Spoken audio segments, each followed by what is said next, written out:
there, Tom and Momo. Hi. Welcome, everyone. I am Crystal. This is Tom. Welcome to our Monday night rewatch of Andor. We are on episode 5 now. 5. Yeah. 6? 5. 5. 5. Even though it feels like it's been absolutely forever. I know.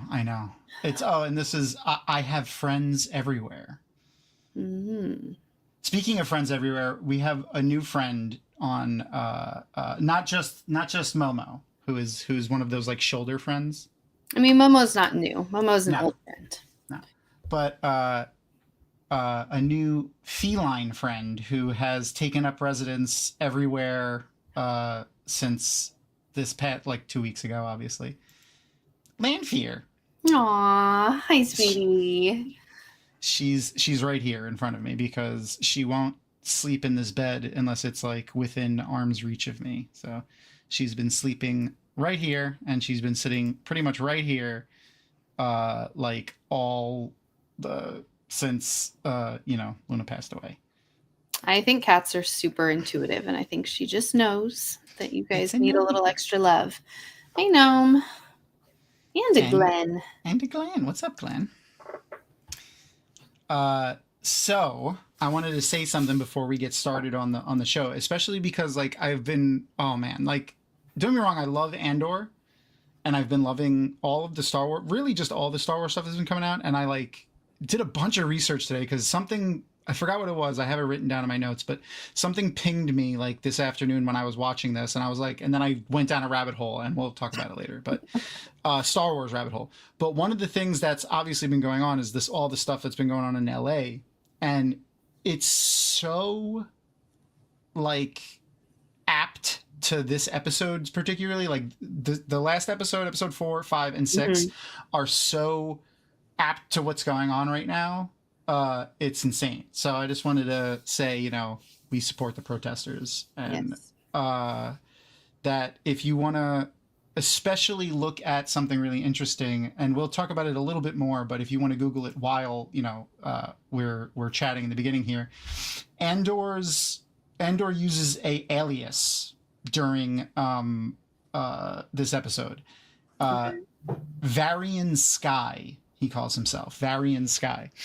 And when I went down the rabbit hole on a couple of things, I like just wrote down all the names that that was in this episode, just to like look them up to see where they appear, because there's a lot of stuff that they invented for the show that I thought I remembered from elsewhere, but I was like, oh no, the only appearances are in season 2 of Andor, episode 4, or whatever it was. Verin Sky, though, is a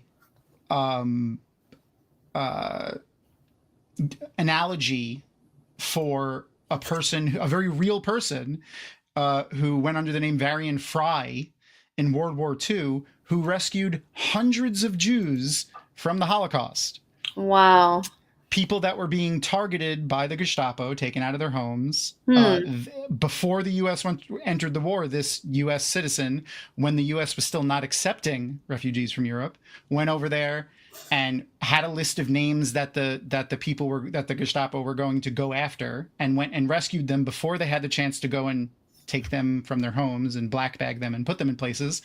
Sound familiar? And rescued them and brought them to Europe, and brought them through Europe to the U.S. before, before the U.S. entered the war, which is pretty cool. So that is where that comes from. But there's a lot of little analogous things throughout the episode that really just apply to what's going on today. So anyway, I just wanted to acknowledge that because, there you go. Thanks, Glenn. Yeah, his real name is his real name is Varian Fry. Yeah, but Varian Sky is a great Star Wars name too. But speaking of great Star Wars names, let's see who's sitting backstage. Look, here comes an awesome guest. I think Joe O'Hara would be a great Star Wars name. Oh, you're muted, Joe. I know, sorry. You're good. Started laughing before I could unmute. Hey, Joe O'Hara is an awesome Star Wars name. Oh yeah, I can see it. You'd have to pronounce it just weird. random Irish guy. No. You'd have to take the O and put it at the end of the Joe, so it'd be Joe O'Hara. Gotcha. Joe O'Hara. That would be perfect. Shadow sounds like an Ewok. He would. Oh, he kind of looks like a shaved Ewok. I'm not gonna lie. Interesting. So anyway, hi Joe from Twatcast, the oldest and longest Hey. running Wheel of Time podcast on the I internet. like it. I like it. Yeah, there's a reason that my hair is gray. You know, From dealing with the fandom for this long. yeah, we've been doing it for too long. Yeah. Well, The speaking stress of this fandom. you're not wrong. Speaking of the fandom, the signatures, the SaveWatt.com signatures are up over 155,000. Last I checked, it was like 155 and 10. So I put that in there, but I'm going to leave that running and make sure to share this SaveWatt.com everywhere, like all your friend groups. Send it to, if you have a chat with like your cousins who don't even know about Watt, send it to them and be like, hey, sign this thing. Just do me a favor and sign this thing. And let's try to break 200,000 signatures.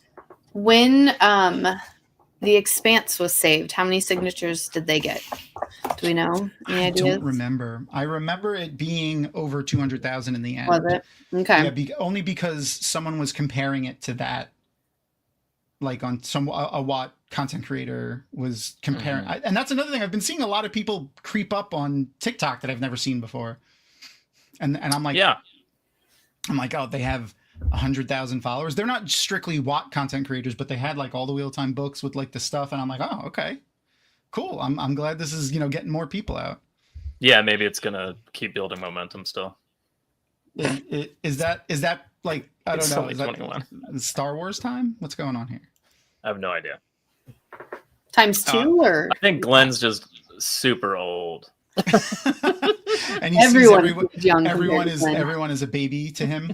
Yeah, everyone's a baby to Glenn.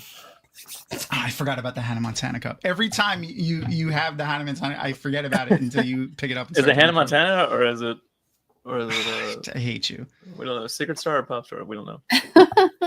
See, it's a secret. Yeah. So Andor. Actually, no. Actually, what episode are you guys on right now? What are you doing? Of our show? Yeah. What is it? 430? 430 something. Five Because when I something? was I on, don't it was like you said 431, but you guys bullshit all the time. So I don't know if it was 30. I think you were on. Were you on at 31? I don't know. I think we're only on 34. Were you there? Yeah, you were there like 3 weeks ago, right? Yeah, it was like 2-3 weeks ago. Yeah. That sounds about right. Yeah. Yeah, that's true. That's accurate.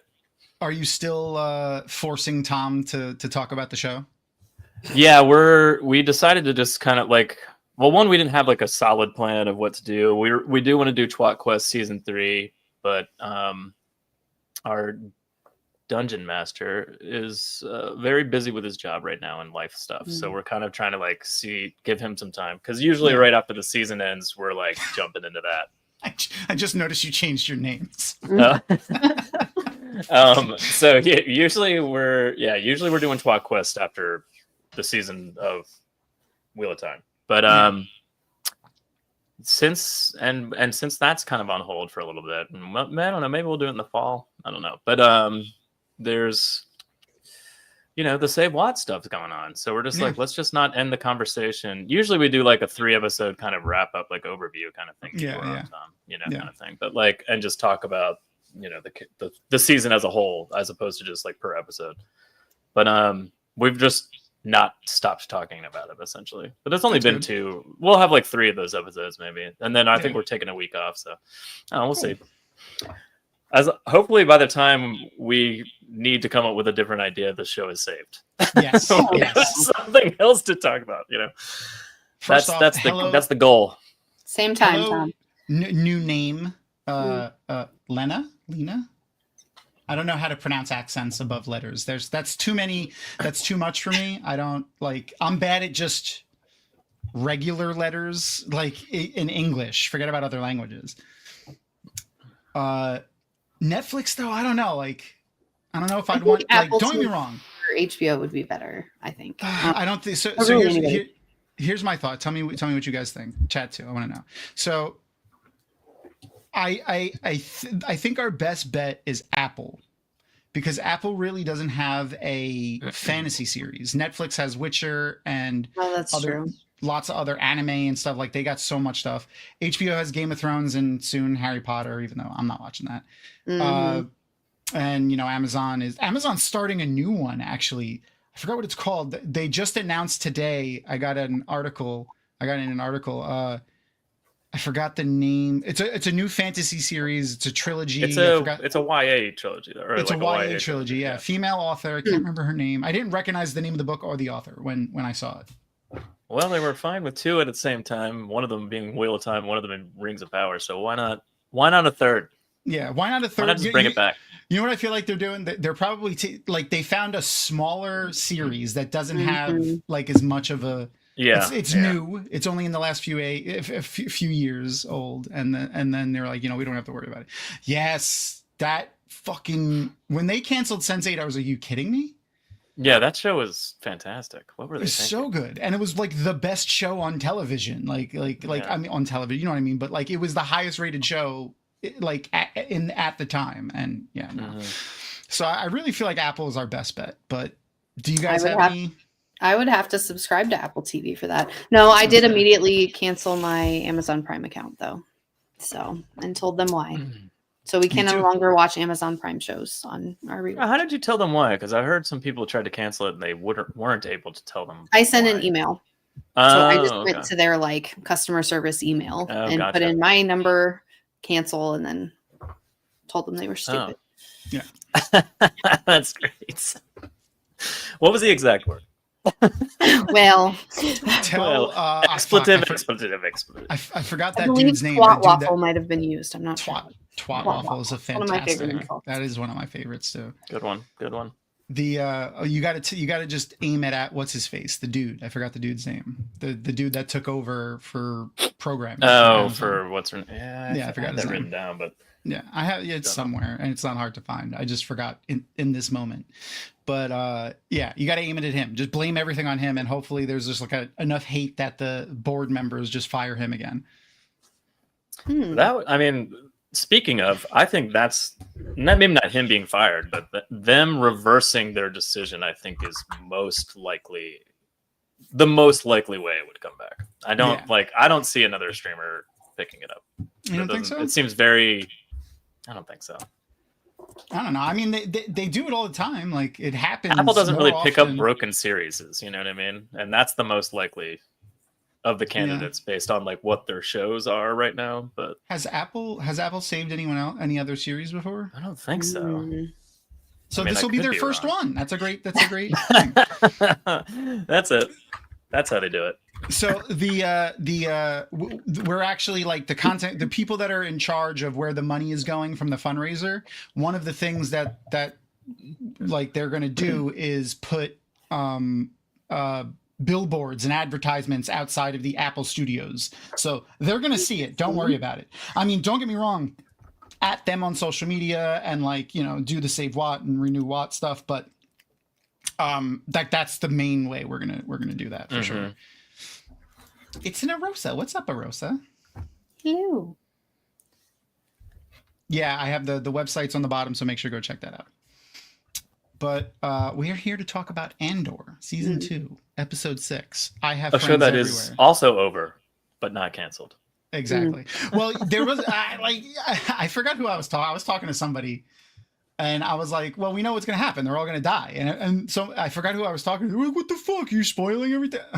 You're like, Rogue One came out years ago. 10 years ago. That movie came out almost 10 fucking years ago. What are you talking about? If you don't know that by now, then I don't know what to say. We know what's gonna happen. They're all gonna die. I love that. Yeah, and it's fine. Like I'm fine. Yeah. Like someone was like, well, I'm sad that they did it. There's characters that could keep going. I'm like, well, most of them are going to be dead though. They're all going to die. We know that. Yeah, they're all going to die. Yeah, and I still have that image saved in my thing because like there's a reason they're all going to die, and it's that. When that shows up outside Scarif, it's not going to go well. By the way, I was one of the things I was doing this afternoon when I was searching things, and we could talk about that now, was I was looking at the galactic map that comes with the Star Wars RPG book I have, just to see if Gorman was in there. The planet. Really? Yeah. And Scarif is also in there, and Scarif is part of the same system that Gorman is in. Okay. Oh, so they're like close by each other. Oh, that Yep. kind of makes sense. Yeah, I just thought that was interesting. I have the picture. They'd want I mean, not that it matters that much with travel for them, but I mean, you'd want the resources to build that thing relatively close by. Yeah, You So- know each other. Gorman's down there on the left, but it's part of a hyperspace lane, like a very active like shipping hyperspace lane. So that's another reason why that planet is like popular and they're using it, and why people care about that planet is because it's part of this hyperspace lane. Oh, Mistress Dovey. Hello, Mistress Dovey. Hey, Dove. The Yeah. which is again apt to the things that are going on, like, oh, these people that you exploit for their resources and their work, you're taking advantage of them and using them, and then, you know, oh, people get mad and try to protest you. Oh, I wonder how. Like, that sounds familiar. It sounds familiar to things that are going on. Sounds familiar. We love you too. It's an awesome show, so if you have time to watch it, you should watch it. Especially season 2 is incredibly apt to what is going on right now in the world, and it's crazy, but also just fantastic. Yeah. Also, acting and Dovey, Star this is a Wars great also. show. You should watch it. Yeah, it's a great show. Even if you don't like Star Wars, I would say. Yeah, I mean, it's a great. It is like if you're a Star Wars fan and you have like family that you've been trying. Oh my god, she's so fucking cute. Sorry, the cat. When she puts her paw up like this. Distracted by cats. If you have friends or family that isn't into Star Wars, but, you know, like is maybe adjacent, likes, you know, fantasy or science fiction movies, this is a great way to get them introduced to Star Wars, to get them to watch Andor and then Rogue One, and then you could be like, oh, you want to hear something cool? See how Rogue One ends, where it's like, you know, Vader and Leia. That is actually the beginning of A New Hope. We should try watching that. And then that's just, and then you're just, once you're 2 seasons of a show and 2 movies into it, you just got to be like, well, you might as well just watch everything else. So You might as well just watch all the Clone Wars. Yeah. Speaking of Clone Wars, there's a general that they mention in this episode that's pretty. That was another really interesting tidbit. There's some stuff with Saw Gerrera that's really interesting in this episode, and some stuff from the. Did you rewatch Rogue One after you watched this, Tom? Oh yeah. So what Did happens? you see Ferris? Yes, I was totally like- forgot he was. I was forgot like, that he was in it. Yeah, he plays a senator. Yeah, and he's one of the senators that's like against them doing it. He's like trying to basically dissolving the rebellion before it starts. And Yeah, Rogue he's One, trying to- you're he's just trying to like, screw the he's rebellion fucking up. shit up. He's a Yeah. Shamael. It's a Shamael in Star Wars. Yes, He's actually, Glenn. White Tower in this shit. I think he's a colonel. I think Colonel Yularen.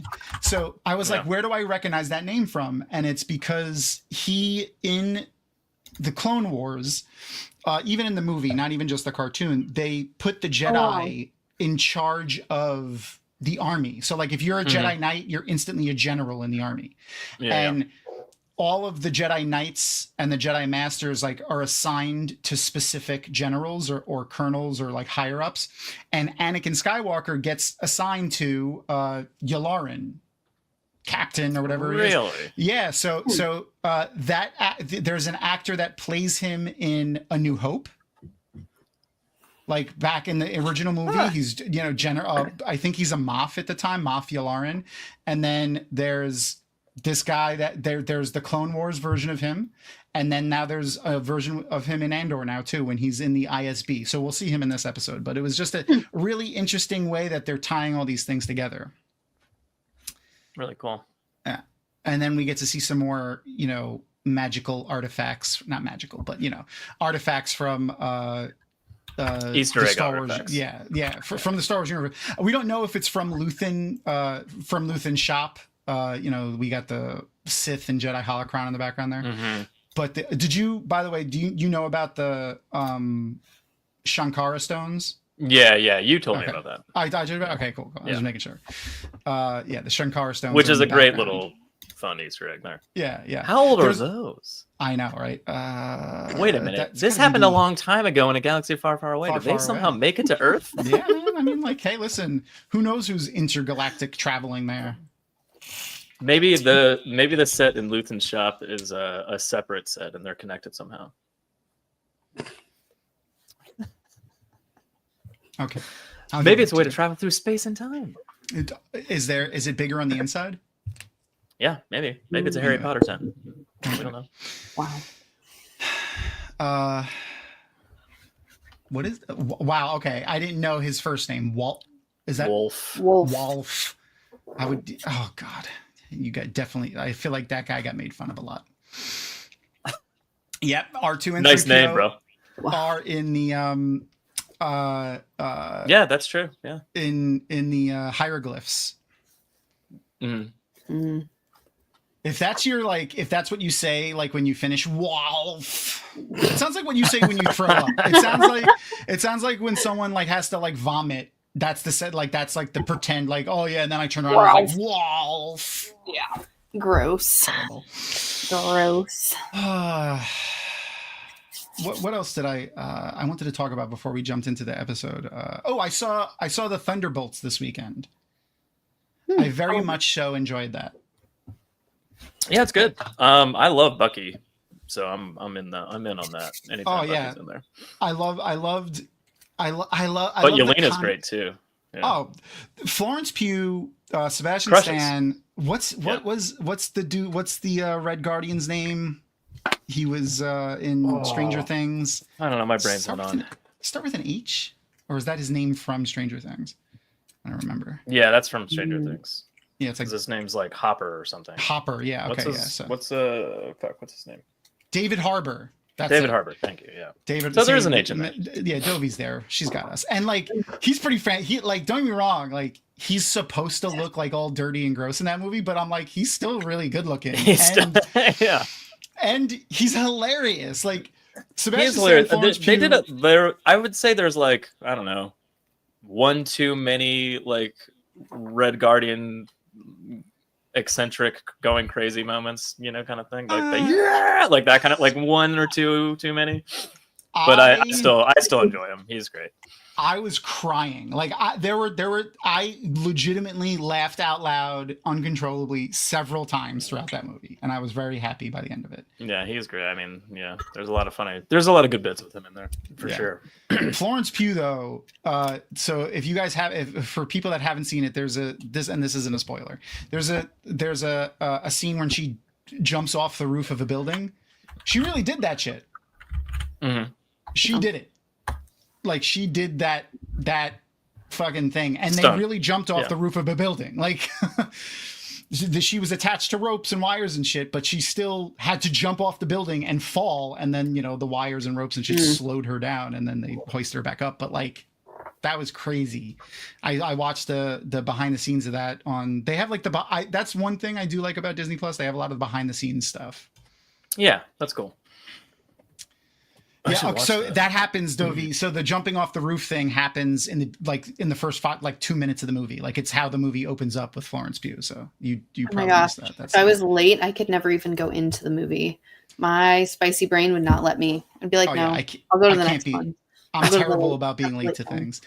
Like I don't know if it's just me, but like when people tell me to be somewhere at a time, like when people tell me to like come to their house at a time, I'll be like, do you want me there at that time, or do you actually want me there like an hour later? Because if you tell me a time, I'm going to be there at that time. Yeah. And if I'm not there at that time, I'm going to be having anxiety the entire time before I get there. Yep. That's how I am with movies too. I like, we have a time, we have to be there. Why aren't we like I don't know. It's even if I'm sitting there watching like commercials before the trailers, I'm still in the theater. I like them. I enjoy, like, one of my favorite parts about going to the movie is sitting in the theater watching the commercials and the previews before the movie. They used to have this that old like trivia. It was literally a slideshow. The circular deck that like swiveled around. Yeah. Those were fun. That's fair. I mean, I was in New York, but we weren't in Manhattan, and mass transit everywhere. It's not hard to get places on time. But trying to drive around in California, forget about it. You're never going to get anywhere on time. I love the previews though. What's your go-to movie snack? You popcorn guy? You like candy? Go-to movies? Nah, yeah. At the Honestly, movies. recently with the way movie theaters are and there's like actual food, I've kind of transitioned away from crappy snacks. But That's fair. I don't know. I go there like I'm a little kid and I get like Butterfinger, those little tiny Butterfinger bars or something, or like sometimes we'll get popcorn, but that's fair. I don't know. I usually get some trash food. You know, I have to have Skittles. I can't watch a movie in a theater Skittles, without great choice. Yeah. I'm And Skittles popcorn. person. I don't think I get the same thing every time very frequently. But. Yeah, there's if we go, depending on if we've eaten food, there's a movie theater by our house that does food too, and they make really good like cheese fries. So we'll just like Aaron and I will get an order of cheese fries and then share them throughout the movie because they usually bring a gigantic thing of cheese fries. The alcohol delivered to your seat in the theater was one of the greatest inventions in the world. That makes I actually went to see Thunderbolts with Jennifer and Jimmy. Oh, Tom, awesome! Of Jordan Con, but because Jimmy and I used to go see basically every Marvel movie, together as they were coming out, and then kids happened, and slowly I'm getting back in there. But now that they're old enough to go to the movies without, I was gonna say, what age did that happen? Tell me. There's hope. They're 6 and 3. I can finally be like, okay. All right, I can afford to go to the movie theater without 6-year-old watch the 3-year-old. We'll be back in a couple hours. Yeah. Wait, it's not the 1980s. What am I doing? I wish it was. Yeah. But they had a thing at the theater we went to where you could order 2 drinks, but one of them was delayed, so they just bring the drink in like halfway through, and I was like, "Brilliant, brilliant move, movie theater." Oh yeah, I'm definitely buying more than one. I forgot. I could really use a drink. Oh shit, there it is. Yeah, I don't have to move. It's just like it's like halfway through the movie, it just arrives. Yeah. I'm like, oh, nice. It's fantastic. Yeah, I mean that's what I did. Yeah. Yeah, I mean, like depending on what state you're in, it's probably legal anyway, so it doesn't matter. No, I left Lauren at home with them. I went by myself. Nah. But Florence Pugh is just amazing. Like I love her, and I hope she's in. I hope they like. It's it's just as silly having her there as having Black Widow there because she's a vanilla human without a armored suit. Mm-hmm. The fact that Tony didn't give Black Widow an armored suit to fight in the fucking Thanos battle. He does in this comic called The Ultimates. Yeah. Where it's just basically the Marvel did this weird thing where they had this universe called the Ultimate Universe for a little while, so it was like a separate thing. Yeah. And that artist initially drew everyone very photorealistically, and he based his Nick Fury off of Sam Jackson, and that's where that comes from. That's awesome. Side note, in that he gives Natasha a suit of armor. Yeah, but I feel like every vanilla human should have armor. Yeah, exactly. That's it. He's just like, what are you doing? Here's this. How are you going to die? live? Here's some armor. Yeah. Thanos punches you. Guess what's gonna happen? You're gonna turn into mist. Yeah. Basically. Yeah. But. So anyway, Thunderbolts. That's part. This is the Dovey. This is the previews before Andor. It's true. Yeah, we're in the previews. You said you liked previews. We're in the trailers. It was fantastic. You should watch it. Yeah, Lanfear Cam. I did cry for like 10 minutes though when I had to change Cat Cam from Luna Cam. So that was that happened. But I'm better now. She has to sit directly in front of me. She's literally like directly in front of my keyboard because this is where she has to be. She's been in my lap pretty much like for at least 2 to 3 hours a day. But anyway, let's get Andor queued up so that we can watch it. Let me refresh my page and get our watch party going. We're going to use Teleparty as per usual. And if you haven't been with us when we use Teleparty, totally legit app. Netflix made it a while back, and now it works on other streaming platforms. So it is perfectly safe to use. I will share it in the chat, and then I will post it in the other chat for our friends who are in a room with us and watch it. And while everyone gets that queued up, let me get my timer up. So if people are going to watch on their own, you know, they have it downloaded or something through perfectly legal means, I'm sure, you know, you can follow along with the things. But before you go, Dovi, I wanted to say I will see you on Wednesday because the puppets are going to be starting A Memory of Light. Mm-hmm. Oh. And I got to be there for the prologue. Got to be there for the prologue. Oh, that's a good one to be there for. Yeah. So I'll see you on Wednesday. And everyone that's here that doesn't normally also go over to the puppets on Wednesdays should go and check it out on Wednesday. And that is not the puppets, it's The Way of the Leaf or Leafcast on the social media. So check them out. People are searching the puppets on Yes. YouTube. The puppets. Why isn't it coming up? Time. Why isn't it coming up? Fun fact: if you do search up puppets and Wheel of Time, you'll find you may find in the Google search return, Linda Taglieri, the woman who runs the 13th Depository. One of her hobbies is making like small toy dolls, like by hand. Oh, Like They're incredible. Yeah, they're incredible. I'll find some pictures to share with everybody, but the she made like all of the or many of the characters from the series, and she hand stitches the clothes and stitches in the hair and everything. The detail like on the clothing alone is just like out of control. Insanity. Yeah. She's she does the hair, right? She roots all the hair and stuff. Yep.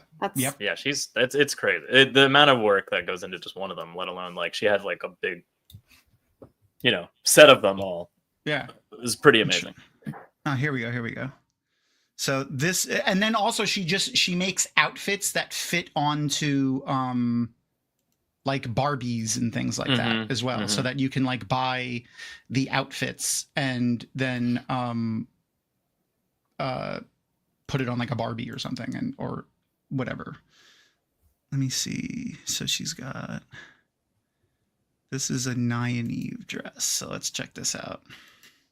I gotta find something that's like this is a beautiful dress, and she says in here where it's from, and I'll check in a second. I just want to get it up so we can see it. Oh, so wow. like she handmade that. Oh, here we go. This incredible. is great. Who is this? This is Nynaeve. All right. So she showed all the pieces of the outfits, and it starts with a where is it? Here it is.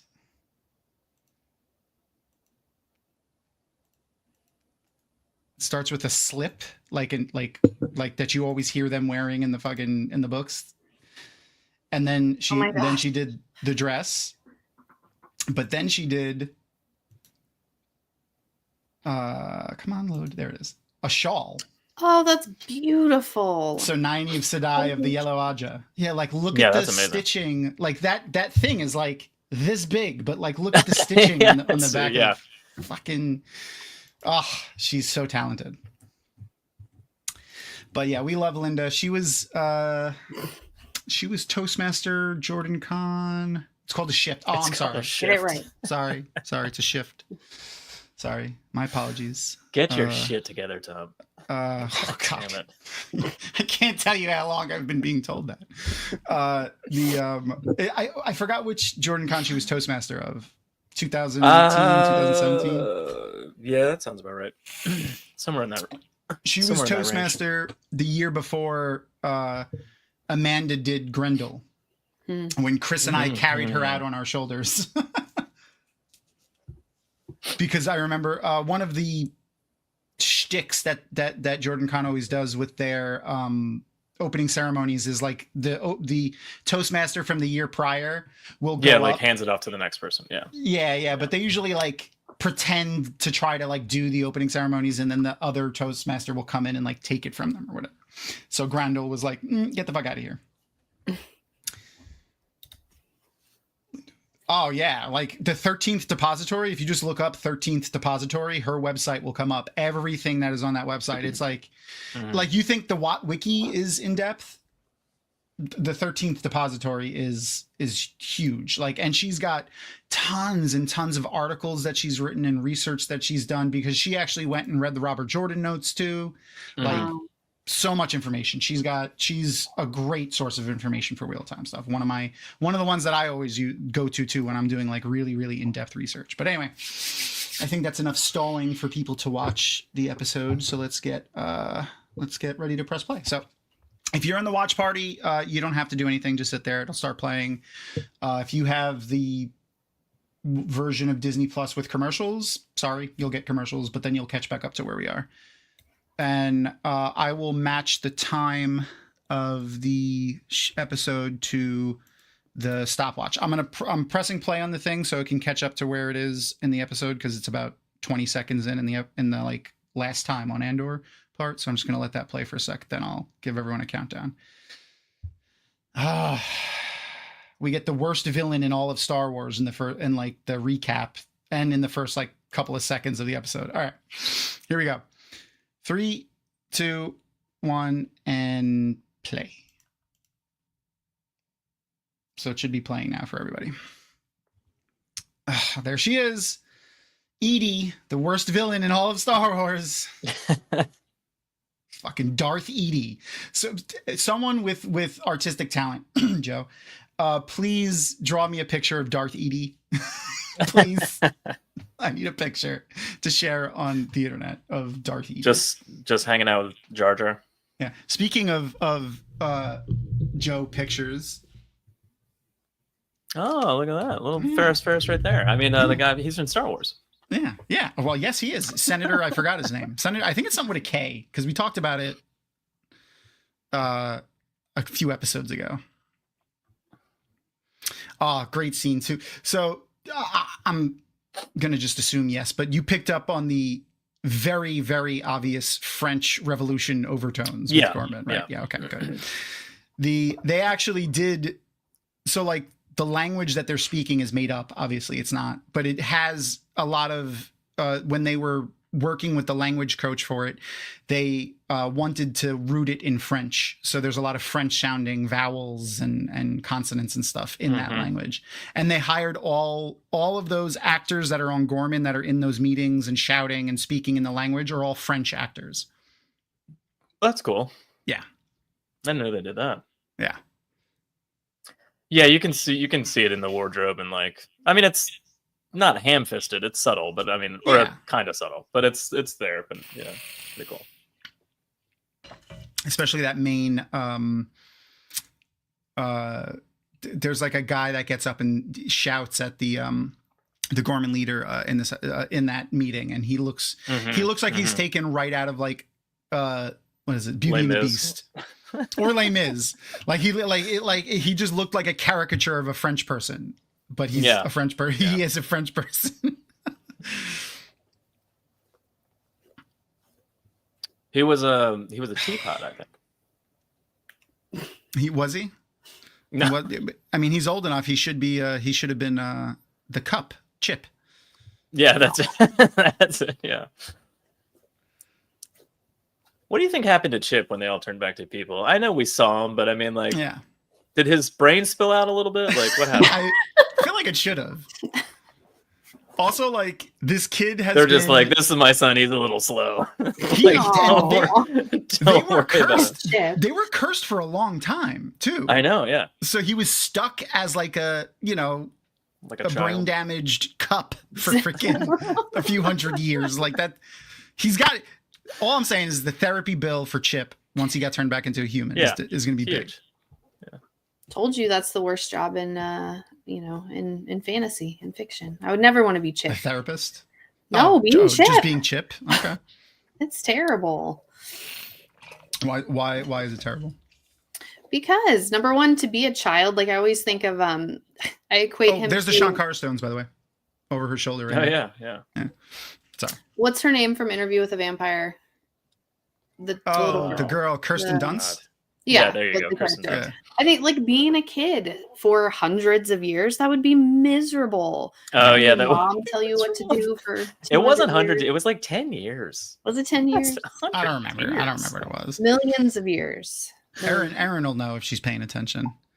How long the beast was turned into a beast and all the people were turned into whatever they were. Did you guys Lumiere tells you in the song, he says 10 years we've been resting. Come on, guys. Oh, okay. I enjoyed the live action. No. I liked her favorite movie is Tangled, so she has a pass on Tangled's one of the best movies. It really is. My favorite song is I Have a Dream. Yeah, that's great. The I Have Friends Everywhere line is for their like secret things is pretty great. This is my one gripe, and I love this guy. This guy's cool looking, and like how they have them sporadically throughout. But like my one real gripe about all of the new Star Wars stuff, including the prequels and the sequels and any of the live action shows, we barely get any aliens. Yeah, it's very few and far between. And if there are, it's like they're in the background, kind of like walking around. No, like they'll walk past them a lot, but like there's not like a character that's an alien. I want a character. I want a regular character who's an alien, like just a regular character who's on every. They've been exploring, like obviously K2 is a beloved droid that everyone loves, but like, and I feel like they've done that well recently. But like the actual alien type sidekick character kind of thing isn't there. Yeah, or like Ahsoka, they have Ahsoka, and she's a Togruta, so it's very human-like. And then they have Hera, Captain Hera. I think she's General Hera. Then. Oh yeah. She's a Twi'lek, which is also almost exactly like the Togruta, very human-like.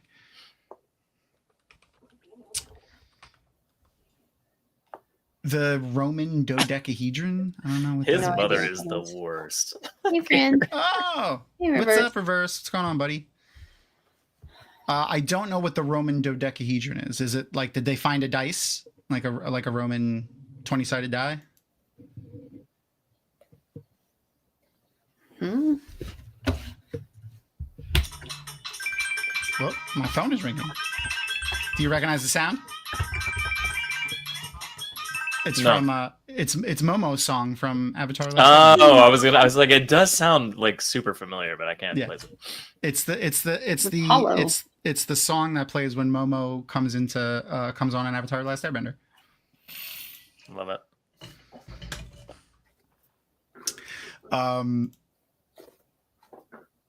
The dynamic between Cyril and Dedra, and the way Dedra is like manipulating Cyril is really an interesting plot line too. Mm-hmm. I mean, I don't know. Is she fully manipulating him, or is she just like hoping that he'll kind of like be cool with everything when she finally reveals it? Well, that's a good question. Like, what do you think? I kind of felt like she genuinely was upset when he freaked the fuck out, eventually. Spoilers for the rest of Andor. Yeah, well, no, yeah, we say that we're going to spoil all Andor. Yeah, but like when he like freaks out on her, I mean, I think she looks genuinely like heartbroken that he's not like on board with it, like kind of thing. I mean, I think she's genuinely heartbroken, but I don't think that precludes her from being manipulative of him. Sure. I mean, she certainly uses him in the same sense that like, and manipulates him in the same sense that like his mother does, but like, I don't think it's like anything beyond that, which is a lot. I don't think it's beyond like this. I don't think there's a sinisterness to it. I think it's just like this guy. She is keeping from him what they're going to do on the planet. Like that they're basically going to destroy the planet and have to either kill or relocate all of the Gorman. Well, a lot of people aren't cool with genocide, so yeah, I understand that her wanting to, and maybe she was kind of hoping it wouldn't get there, and they could just reap the benefits of the the resources without having to kill everybody. So maybe that's why she was holding it back, because she's ruthless enough to certainly do that. But yeah, and she doesn't think he is. Yeah, exactly. So maybe on that level, she's using him in the sense of like, I need him to do a certain thing for a certain amount of time. And when it comes down to whether they're all going to die or not, then I'll deal with it then kind of thing. Yeah. But I don't think, again, I don't think it's like I don't know. It's not like malicious. She wants him to join them. You know what I mean? Like, it's just still chess piece movements of how she acts towards him. Yeah. Oh, that's what it was. I was trying to remember what they had in the background of Luthen's shop. There was like a thing that looked like it had like two triangles coming out of it and like an orb in the middle. It kind of looked like the space station from Kotar, but that, or at least I thought it did. So I just looked it up. It doesn't. No. It's a little similar, but not the same. There's a couple of things in the new Luthen thing that had me questioning it. It does. What colors would your lightsaber be, Joe? If you got to pick, what would your lightsaber color be? You know, I'm a fan of the classic blue, but you know, nothing's cooler than that green lightsaber the first time you see it when Luke lights that up. And Fair green by a mile. That's okay. That's funny. I haven't. That's funny. I'm glad. What is like we're getting a little more highbrow with our jokes. I'm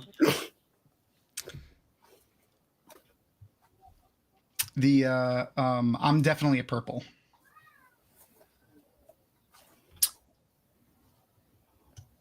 Ooh, I didn't notice that one. That's interesting. You got to point that out to me when it comes up, if it comes up in this episode. I'm definitely a purple guy. I like the white lightsabers too. And I like the idea. Like I was a little bit apprehensive when they talked about the new way they were dealing with lightsabers in like the new canon. But then when I saw it actually happen in the Acolyte, I liked it. And then like hearing the concept of how, like, why Ahsoka has white lightsabers.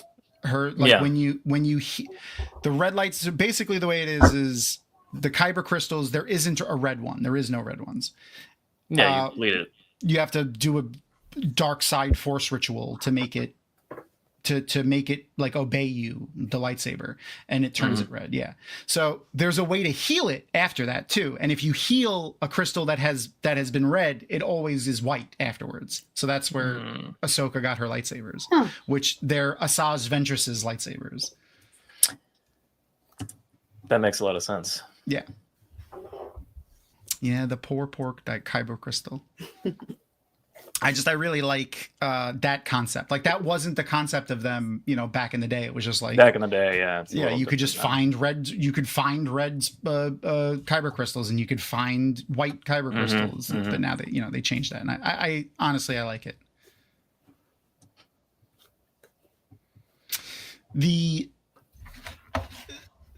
One of my really like favorite things about this episode in particular is like if you look at all of the players, it's hard, other than the Empire, who's obviously wrong, it's hard to figure out who's doing the right thing or the best thing. And I think that is like the point, is there isn't a best or right answer. There's just as good as you're going to get. And Saul Guerrero is kind of representative of that for sure. Yeah. But like especially in the Clone Wars, I mean, like when you see him young and see like why he got that way, I really liked those episodes. Or is that Rebels? No, it's Clone Wars. Yeah, it's Clone Wars. I actually had that bit for when we see Saw later. So that was one of the really cool. Yeah, that's a really. I have his picture from Clone Wars as well. For those who don't know, in Clone Wars, he was like, they depict him as young, and they show like him and his sister and like shit that happened with them. And his sister dies. Yeah, she dies. Yeah. Yeah, and that like kind of messes him up, and he gets a little more erratic, and then he was teetering. Every time you check in with Saul as a young man, like in those early episodes, like he's a little more unhinged the next time you see him. So like by the time you see him in Rogue One or this, you're just like, yeah. That guy's crazy. Even from this to Rogue One, he's significantly crazier. Oh yeah, he was teetering for a while, and then after his sister dies, it's like, yeah, no. I was trying to find the picture. I know I had it. There it is. That's the episode where his sister dies. That's his sister. And there's Ahsoka in the back. He has a soft spot for Ahsoka. Yeah. And that's one of his lieutenants that's on his right, and his men are in the background, including I forgot his name, but the alien that has the big face mask on and like beige colored head. He's always with him. And he has a big rifle. No, it's not Plo Koon. No. It's not, and he's not a Keldor, which is what Plo Koon's race is. I forgot what he is. Maybe Glenn might know. Glenn or Two Tubes. Yeah, he has Two Tubes coming out, but he has a name. I just can't remember what his name is. I think people call him Two Tubes. I think that's what you're saying. Because he has like the mask coming off his face. So here's where we find out that Luthen. Oh yeah, that guy. Yeah, I know that. Yeah, guy. Ben Thick. Okay, yeah. Here's where we find out that Luthen has been supplying Bix with her spice. Mm-hmm.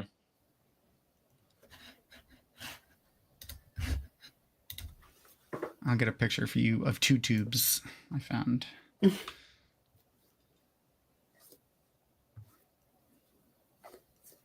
How great was Ben Mendelsohn in every episode of this season? Oh my god. I just every time he's on the screen, I'm like, yay! Yep. I love Krennic in a way that you hate Krennic, you know? Oh yeah. I love to hate Krennic. Yeah, that's the same way like with like Abdul Silas from Wheel of Time. Like I loved every single time he was on screen. He's such a good villain, and I'm so glad they brought him back for this. Yeah, it was really fun. Yeah. He's so much more of like a villain in this. Like he's so much more of like a scary villain.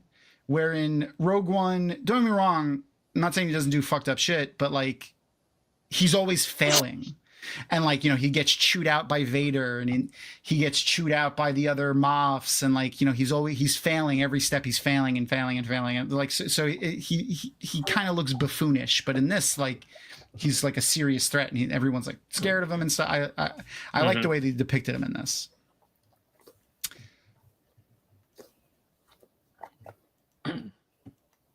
I found a picture of Two Tubes. That guy. He's with Saw in the Clone Wars. He's as with well. Saw. Yeah. Like the whole time, basically. Yeah, he's been with him for like the whole time.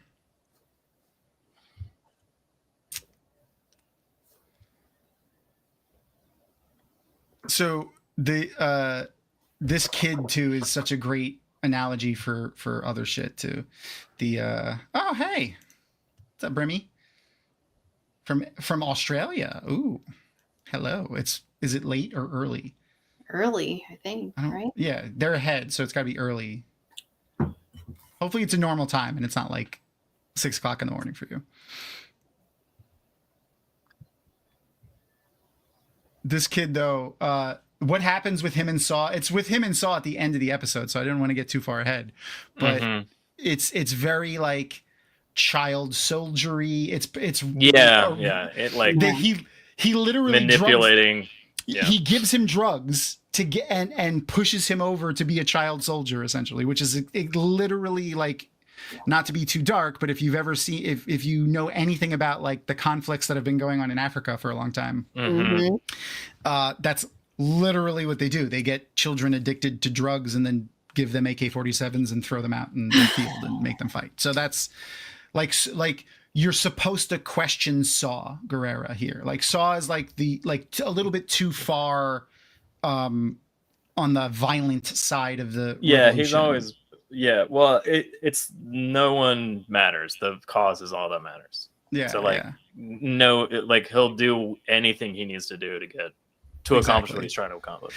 But the line between him just wanting to cause chaos and havoc for the Empire and kill Imperials and the cause starts to get blurred a little bit, especially when they start talking about him in Rogue One and some of the stuff that he was doing in Clone Wars too. Yeah, that's a great line. I wonder, is that you or is that from somewhere? Because I've heard the first casualty in war is truth. I've heard that. I haven't heard the second part of that. Oh, and again, speaking of Ahsoka, that urn that they just went by, you'll see it again in a second in the background on the right hand side. It's there's a Togruta on top of it, which is what Ahsoka is. Oh, I have to grab this image too. There is another thing for like a half a second in the background that took me like forever to get a screenshot of. Hold on, where is it? I forgot to upload it. I was like, "Are you Clea, fucking by the kidding?" way, is like fantastic character throughout this entire show. What's her the actor that plays her? I forgot her name. Elizabeth something. Something? I don't remember. I'll shout it out in a minute. Or Glenn will remind us. Where is... There it is. Okay. Let me put this picture up because I was like, are you fucking kidding me? There is in the background a fucking gilded Gungan skull. Oh my god. Oh wow. In the background. And they Look at that inlay. They look equine, like horse-like a little bit. And also they have bones in their ears. Yeah. Weird. But I was like, why is a Gungan skull an artifact in this fucking I feel like place? those ears are flopping around way too much to have bones in them. Yeah, bone going down through there. Elizabeth. But that being said, Elizabeth Dulo. Yeah. I had the first name. I mean, I don't know why I knew that. So here's where you hear his alias, Varian Sky. Or Varian Fry. No, Varian Sky is his alias. Varian Fry is the real person. Who, again, if people didn't hear before, Varian Fry, the very real person who in 1940 saved hundreds of musicians and advocates and artists, Jewish advocates, musicians and artists and actors and things like that. People that the Gestapo had a list of names that they were going to go and target, and this guy and his people that were funding him got that list and went and rescued as many of those people as they could from Germany before they were able to, get them. Very apt that is his alias in this episode for the things that's going on now. Cartilage wouldn't Cartilage wouldn't be preserved. Preservation method. Yeah. Yeah, I mean, that would mean that someone killed that Gungan, cut the skull out with the purpose of making a. Also, it looked like what's the Japanese method of fixing pots with the gold cracks? That's what it looked like. Yeah, Kitsuguri. And they did that in the Ahsoka show with Thrawn. Yeah. So I was like, cool. That's an interesting where did that Gungan skull come from kind of thing. Yeah. But honestly, those were so short. They could be at the very top, like where the movement is, because they were a lot longer than that. Make it happen. Oh yeah, for sure. They were way longer than that. You're right. I want to say it's Kitsuguri, I think is. That's fair. They do have a few Sith artifacts in there, so they have a Sith holocron, which literally, the purpose of the holocrons is to imbue it with part of a living Force user's will of the Force to give instruction to people. So there's literally a dark side item just sitting there. But there's also it's Darth Jar Jar's diary. Yeah. There's a Sith chalice, which is it's the exact replica that you could actually buy in Disney and in the Star Wars area, which I have. It's a Sith chalice. It's just a gray chalice with some red stuff. It looks pretty cool, but usually those things are possessed. When you find Sith artifacts, they're usually possessed by a Sith. So I'd be a little worried. So here's the manipulative part. He starts to ask questions. Cyril starts to ask questions. And instead of answering his question, she's just shut off the lights and let's fuck. She's I don't want to answer your question. So let's just have sex. This scene plus one other scene later is what made me think of it. No, Aaron, we have the Jedi runes around it and the Jedi holocron with it. Yeah, so everything's fine, Aaron. Everything's fine. It's all in. It's all Get rid in. of it. You know, balance. No. It's telling me to get rid of her now. Oh God. Oh, even better. You so want to fill you so heart with bombard hatred. Bombard hatred. Yes. Dark side, super strong with you. God. The darkness that is that room, too. Like, holy shit. Yeah, that's a dark room. They go to kiss each other. You hear their teeth clack off each other. How did it, like... it always made me think of, like obviously they themed it after like Jamaican accents and stuff like that. And I was every time he says "bumbat," I just go "bum." Oh, episode 1 is full of racism. Oh, just so very. Just full of racism. What was the fat Gungans Boss Nass? Boss Nass. Yeah. Powerful Sith Usabi. Moi, powerful. Moi. Oh, God. This is great. It's not moi. It's mooey. Come on. Oh, I'm sorry. Come on, guys. Oh, man. Cassian's schooling this chick, like in this, where she's like, she thinks this is really she's awesome. a spy. Yeah. And this is, I love that, like, just that shift in his demeanor and his fit. Like, he's like, yeah. And then there's people walk by and he's like, look at, there it is right there. Yeah, just that darkness, like the facade drops, and he's like real Cassian for a second. It's so good. Diego Luna just crushes in this show. Good. I really hope it's incredible. I really hope he goes like places. Like I want to see him in more places. I want to see him continue. I mean, like we could still see that character. I mean, like they told the vast majority of the story in this season, but like like he had plenty of missions in between. Like. That would be kind of fun. Yeah. Seeing more. Like they're making a that's I don't know what an overall plot line would be because it would all lead up to this. Yeah. But you could still just be like crazy side missions of Cassian. Well, I mean, this takes place over what is it? Like 5 years? Yeah. 4 years. 12 episodes for 4 years. Yeah, 4 years. Yeah. Sorry, I had to do math with my fingers there for a second. Well, the first season was 1 year, but like, the rest of it, I was like, there's 12 episodes, and each 3 episodes is 1 year, so that's 3 times 4, 12. There we go. But it's like it's not like it's 1 year where they're like jumping around throughout that year. It's like 3 episodes that encompass a weekend, a couple of days, of that 1 year. So you're just like, there's so much that could happen in between. Yeah, exactly. And they reference other missions and things that they've done sometimes constantly. In between. So there's definitely a ton of stuff they could do if they wanted. But they are making a game. I don't know. Not that I wouldn't want to see Diego Luna as Andor again, but like I don't know if I'd want more, just in the sense of this is so good. Yeah. Like I can't imagine. Like diluting those waters at all. No.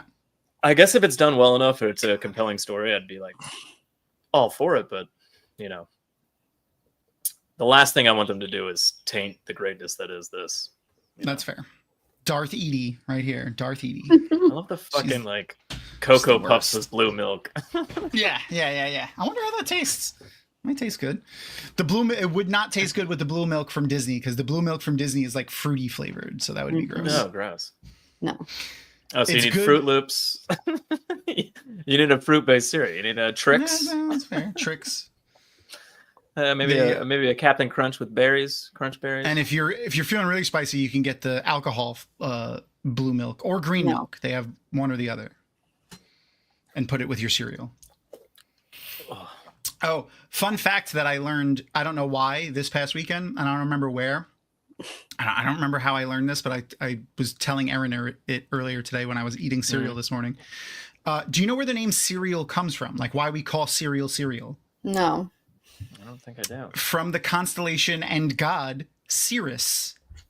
Okay. Who was the god and the constellation of grain of the harvest, but most particularly Okay. grain. Yeah. Interesting. That makes sense. So we call it cereal because of that.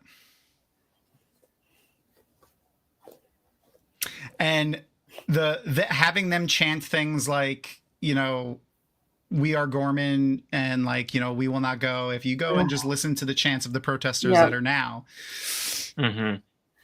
we are citizens, we are U.S. Don't take them, let them go. The monument that he's literally walking under right now is the monument from the Tarkin massacre, which was when Grand Moff Tarkin just landed. Oh, I thought that was the thing in the center. Is that just a fountain in the middle? Yeah, the Grand Moff Tarkin landed a ship on protesters. So like there were protesters standing on the landing pad, and they were like, "He won't land on us," and then he landed on them. Oh yeah, his sunglasses were pretty gangster. He's supposed to be a fashion like designer, so like look at him. He's all like prim and like his hair's all combed and stuff. He's very coiffed. I just want a bookshelf like that one behind him. It's kind of like the one you guys have, Tom. Oh, the circular one. Yeah, yeah. It takes up so much space. It does. But so do the books, Joe. So do the books. Yeah, that's true. It can hold a lot of books. Currently holding all of my RPG books.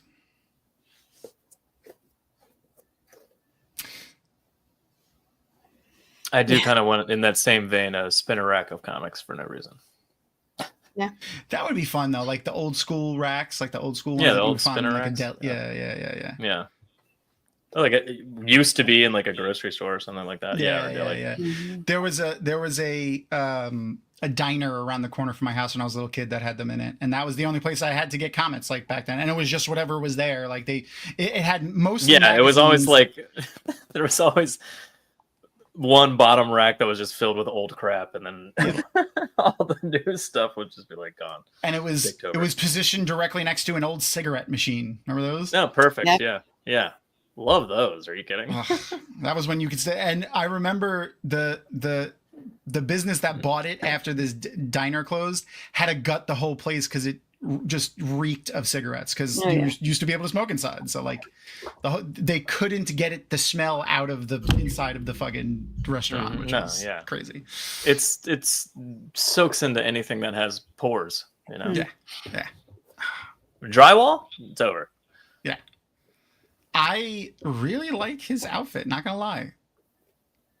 I like this episode because he's and the whole facade he's doing and everything, and he really embodies the character, which is an interesting aspect of Andor, because like up to this point we've only seen him just like dirty and like running around in the woods and, you know, blowing shit up kind of thing. But like this was an interesting, like he's really moved up into the espionage, like James Bond level kind of version of what he's doing. But at the same time, I don't like when he's all cleaned up. I like when he's like, I want himself. him running around and killing shit, blowing stuff up. Yeah. I want him being. I want like, you know, the mid movie action thing and the end of the movie action thing from 007 out of Andor. Yeah. The hair was just a little too Eugene from Walking Dead mullet. I don't like it. Eugene from The Walking Dead. Yes, wow. It's a little like it's perfectly. I can see it. I don't like it. I see it a little bit. It is a little mullety, a little bit. It's like the little wings at the bottom. The little curlies. Yeah. And here we get another two sides. Like, which side is right? Which side is wrong? Like, which side? Like, is there a right? Is there a wrong? Like, Andor well, it's also crazy because like every mission he goes on, they even though they're all like theoretically part of the same rebellion and maybe like moving in the same direction, he has to be psychotically careful about like who he trusts and how much he trusts them. And it's just like the whole show is just filled with so much tension. I love it. Oh, that's why I love it. Though I will say, having watched it, like I watched episode, so this is episode 5. I watched episode 4, 5, and 6 like twice today. I had I went and watched the Avatar: The Last Airbender for like 2 hours before dinner, because I was like, I need to. It was just a little dark. It was a little dark. Yeah, especially with the last couple of weeks. I was just like, I need to like be happy for a little while.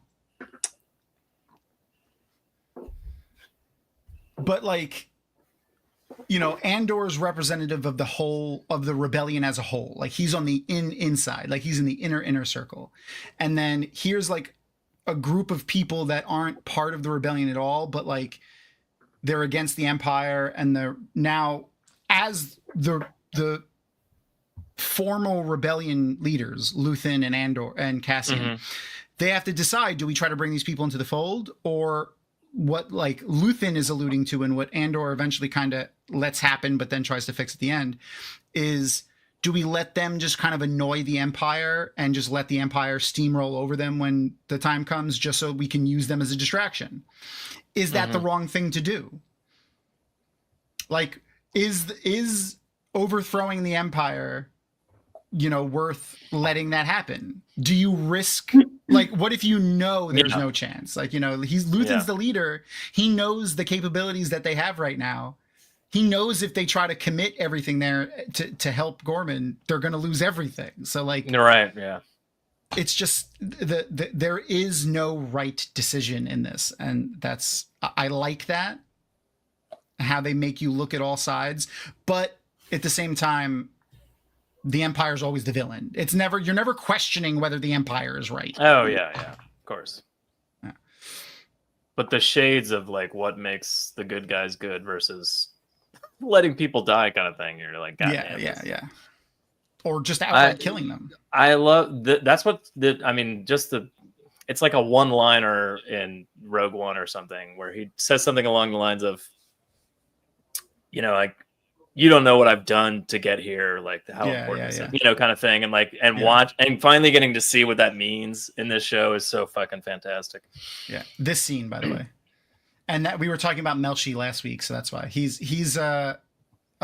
with Andor since season 1, and he's with him. He finds him. And he's in Rogue One prison. Yeah, and he's in Rogue. This is from Rogue One. This is that scene that you're talking about. That's why.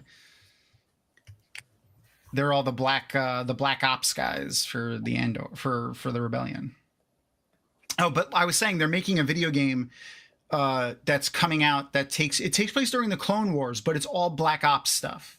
So it's, if anyone's ever played XCOM or any game like that, where it's like cool top down strategy where you like move pieces around. It's kind of like if you've ever played Baldur's Gate. It's like the combat from Baldur's Gate kind of thing. You have squares and you can move characters around. They have abilities that you use and stuff, except it's set in the Star Wars universe. And the idea is it's the black ops during the Clone Wars. It looks pretty cool. There's a couple of aliens on the team. There's a Jedi, and like, again, if you've played XCOM, it has the same kind of mechanics where it's the characters, if they die on a mission, it's permadeath. They die. And then you recruit new characters and stuff, and like and they have different abilities, and there's different classes. So it looks really interesting. It looks really fun. I forgot what it's called. It's like Star Wars Tactical something or other. Oh, here we go. We're back to Luthen's shop. His shop is some of my favorite parts of the entire show. Clearly. There's the Sith chalice right there in the background. You'll see it again in a second. Right there. It's like the gray thing. It has like wings coming out the side. Amidala's headpiece right there. Mm-hmm. She actually wore that in Phantom Menace. That headpiece right there that's next to him. Oh, it's like literally the one? That is literally one of the ones that she wore, yeah. That's kind of cool. Yeah. And then the armor that's in the background, I originally thought that it was the Starkiller armor from Speaking of Plo Koon, isn't that his mask? Yes, that is a Keldor mask. We don't know if it's Plo Koon's mask. I mean, it probably is. Like, that's probably the point. But it's a dead Keldor, Jedi. Yeah. The Keldor, when they're not on their planet where they breathe ammonia, need to wear that mask. But the armor that was in the background there, I originally had thought it was from The Force Unleashed. Okay. That the character in The Force Unleashed wears. But it is actually an early Mandalorian armor. Oh, okay.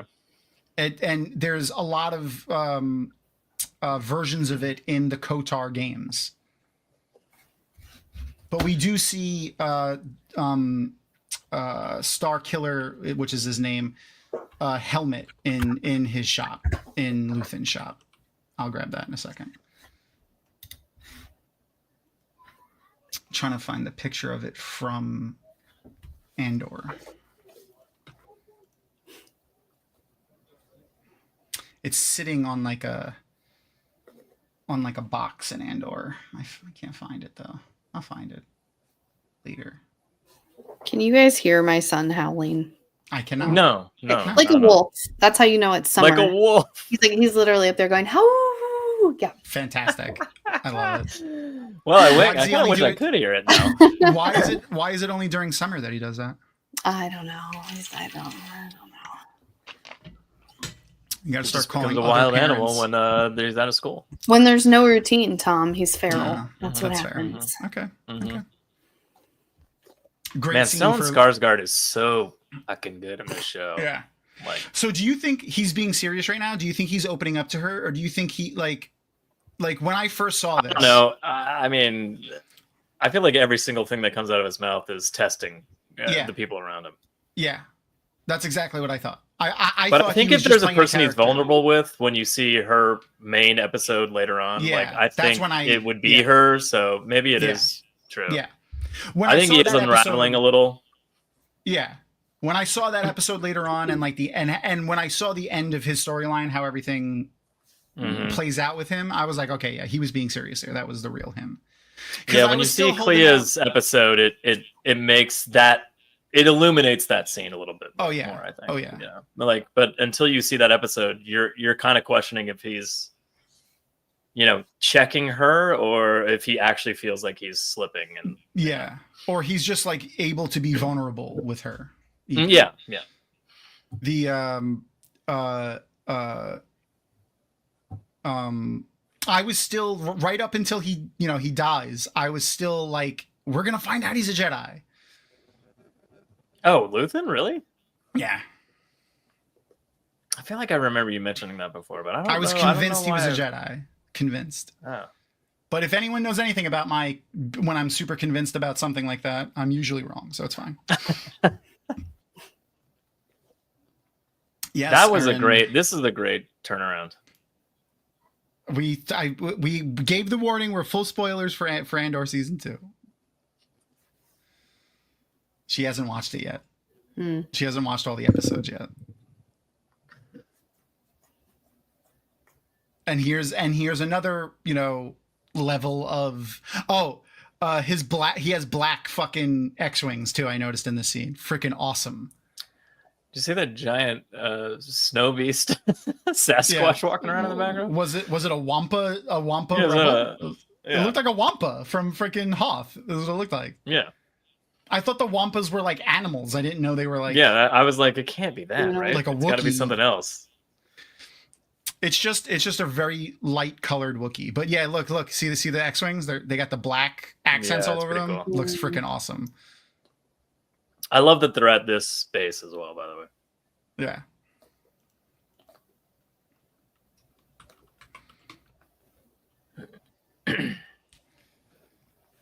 That planet that they're on there, Dakar, it's called. It's the same planet that Leia is on in the new movie when she's like helping the Resistance fight the First Order. And it's actually that same location too, with those little hills with the bunkers in them and everything.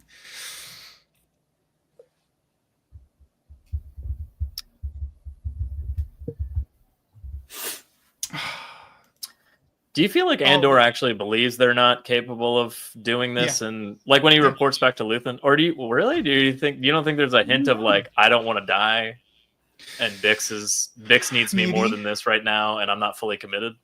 Maybe. Well, it wouldn't be his risk, because he's basically vetting them whether or not they should be able to join as like another cell of the official rebellion. Mm-hmm. And he thinks it's too risky to give them basically any information or any help that can trace back to the rest of the rebellion because they're because they're probably going to lose, kind of thing. Yeah. Well, it's not just that they're probably going to lose. They take too many risks. Mm-hmm. And they're very impatient, which is very, if you know anything about the French Revolution, the revolutionaries, I'm not saying they were wrong, don't get me wrong, like I think we should whip out the guillotines for our royal class right now, like fully for the guillotines, but like Napoleon's big thing was like they couldn't stop the revolution. Once the revolution started and the revolutionaries kept like killing people, they couldn't get them to stop. Every single time they tried to like reform a government to like start running the country again, the countryside would rise up again and kill all of the people again. And they were like, you got to stop. And that's literally what Napoleon did when he took over. So that's kind of like, you know, the other stuff. Definitely not a wall. There's the thing. He looks like he has a bird beak. I don't know. I think he might have like a piece of metal on there. Yeah, He is a moron. so Goran. I went down the rabbit hole. It translates because they cannot speak. What is it? I was just reading it. They are not able to speak Galactic Basic Standard, so they have like translating. It's like a translating thing. They have a box on their face. Okay, Yeah. so that's I found another image of them. They can range from white to gray to light brown. Yeah, the Wookiees also range in colors. I love that his training consists of like a video and like an 8-bit video game where he moves across around. There it is. Yep. So he says something in this speech, or right at the end of it actually, that is interesting. So he's talking about how like he started, which is basically his Clone Wars storyline. This is what happened. This is like just before you meet him in Clone Wars, and like just as you meet him in Clone Wars, he is just being like, he just left being enslaved on the planet, and him and the little resistance are fighting the Empire. That's where they meet them in the Clone Wars. The Rhydonium, another thing that they invented for this show. The Rhydonium didn't exist before this these episodes. Yeah, it's why he has the mask on his face in Rogue One. Either, you know, his lungs are destroyed from breathing in the fucking toxic gas all the time, or he's huffing Rhydonium still because he's a drug addict. Here we go. Listen to what he says here. Once the Rhydonium starts leaking out.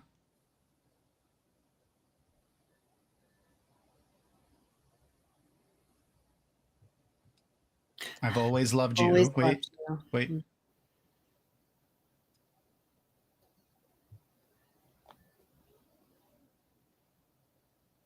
Because she's my sister. His sister is the one that is you know, the one that died, and like he uses drugs as a you know, a crutch. So he's slipping a little here. He's also very high and a little crazy, as he admits.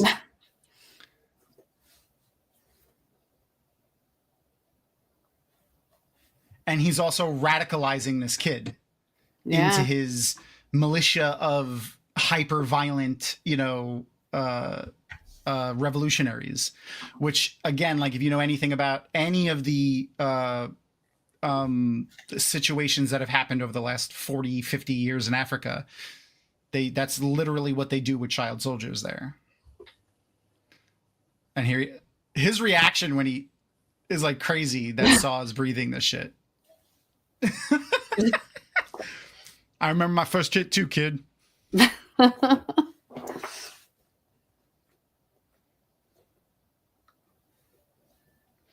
Yeah, it's actually like a 6-episode arc too, or a 5-episode arc that Saw is in. It's not just like 1 or 2 episodes. Yeah, it's a decent chunk, and they revisit him again at some point too. Yeah, he It's comes not back like, toward the end. Yeah, Yeah. and I think they mention him in Rebels. We don't see him in Rebels. I don't think. But yeah, he that's might what be happens. like a hologram talking at some point or something like that in Rebels, I think. But And I'm 90% sure it's always Forrest Whitaker that's doing the voice too, I think, if I remember correctly. All right, so I I paused could be wrong about that. the show. We are going to exit the watch party now. So if you want to continue watching Andor, go ahead. But also finish watching us here because you love us and you want to give us the views. Speaking of the views, go ahead and make sure to smash the subscribe button and the little notification bell and share our nonsense with your friends and family if you like hanging out with us. And also share the Save the Watt campaign, which has been scrolling this whole time. Make sure to we need to get our signatures up. So I wrote that just before we went live. Let's see what where we're at now for signatures. 155,737 now. Okay, so just under 700 while we've been here. So if that's like almost let's say conservatively that's 500 an hour. We've been live for about an hour and a half. So if that's 500 an hour, that's pretty good. I think we can step it up. Let's get it up. The will of the far. I hate you. Sorry. Hate you and everything you stand for, Glenn. Fantastic fucking episode. This whole season has been great. I was a little iffy on the way when they announced how they were going to do the episodes. What did you think of that? Yeah, we were kind of touching on that before we started recording. I don't know. When they initially talked about the show, Tony Gilroy was like, "We're going to do 5 seasons, and it's all going to lead up to Rogue One." And I was like, "Oh my god, that'll be the greatest thing ever!" Like after having seen season 1. Yeah, because season 1 is so good that I was just like, I would love 4 more seasons of that show. So when they initially did season 2 and they were like breaking it up into they were like, this is the final season and we're just going to break up the 4 years into 3 episode things. I was like, oh no, that's the worst, like kind of thing. But, after watching it, you're just like, never mind. That was amazing. Like, I can't, don't think I could be upset about that in any way, shape or form. Yeah, they did it justice. Yeah, would have been better 5 seasons. Who knows? Maybe it wouldn't have been as good. Maybe it would have some seasons wouldn't have been that great, or who knows. But and like like eventually him going from planet to planet and like just touching on another random group of like,